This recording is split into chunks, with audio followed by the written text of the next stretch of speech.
साथीहरु आधा रातमा सुँगुर ब्याएपछि चाहिँ एकदमै साह्रो हुन्छ है गाइस। हालत यस्तो छ रातितिर। अब यिनीहरूलाई लगेर अन्तै छोप्नुपर्छ। सबै हिलो बनाएको छ। सो यता अरू सुँगुरहरू चाहिँ सुतिरहेछ। सालेहरू भर्खर जन्मेर हल्ला गर्दै बसिरहेछ राति। उसको साथी पनि निस्किँदैछ। सो कतिवटा 1 2 3 4 5 6 7 8 9 10 11वटा जन्मेको छ गाइस। यार अहिले ठ्याक्कै 11 12 बजिसक्यो। अब यसलाई टिपेर गाडीमा हालेर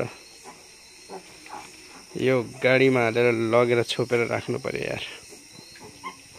जाडो महिना छ, किच्याएर मार्छ नत्र। ल समात्दे त कान्छी। समात्नु जाँदैछ है।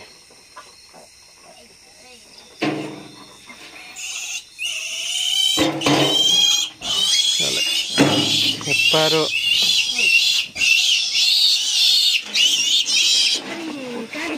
छेपारो पो पहिला बसिरहेछ साला।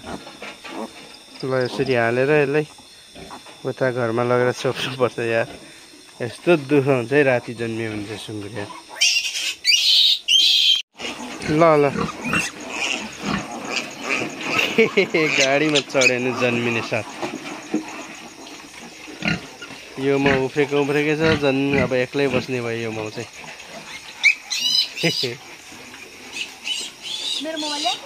ल्याउँछु म।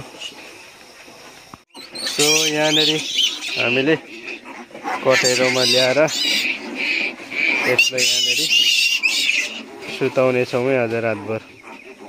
1-2 दिन छोप्नु पर्ने अवस्था भयो। अलिक मसिनो बस्छ। त्यही माथि भर्खर जन्मेको राति